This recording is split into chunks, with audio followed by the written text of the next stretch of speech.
कोई भी ऋतु हेउना कहीं चा पीवा पाई अनेक को बहुत भल लगी थाए। आउ खास करी जदि शीतुआ पाग हेइची शीत दिन रे बहुत जन चा पीवा पाई पसंद मध्य करिथांती। समस्त चा बनै थांती एवं समस्तक चा बनैबार शैली मध्य अलग थाए। आज मु एठारे मसला चाह बनैकी देखैबी। सेथिपाई प्रथमे मु एठारे मसला चाह पाई मसला प्रस्तुत करिबी। मसला पाई एठारे मु गोटा मसला किछि नेइची, जेमिति कि एथिरे मु गोटा मसला रे नेइची लवंग, गोलमरीच, पानमधुरी, दालचीनी, तेजपत्र एवं सुंठी से सब को भाजिकी एबे ताको नेइकरी भल से एठी गोटे मिक्सर रे नेइकरी ताको ग्राइंडिंग कर देइची।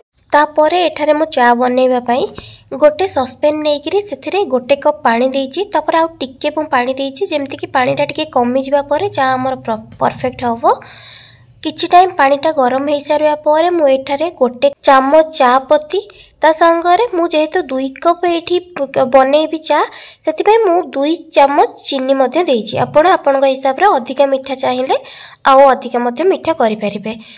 किछि टाइम टिके फुटी जिबा परे मु एठारे गोटे कप खीरो देइची। खीरो देइकिरी टिके फुटिबा परे मु एठिरे बनैथिबा मसला सेथिरु गोटे चामच देइची।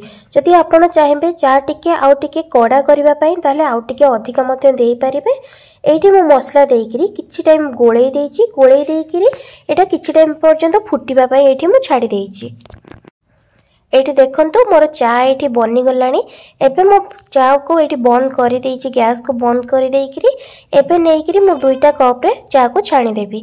आपण माने ए प्रोसेस रे बनांतु। मसला चा खाली टेस्ट पाई नो, जदि ठंडा टाइम रे कासो ठंडा हेइ थाए सेटा पाई भी भल लागि थाए। ए चा पीले आराम लागि थाए। आशा करूची कि वीडियोटी आपनको भल लागि थिबो। धन्यवाद।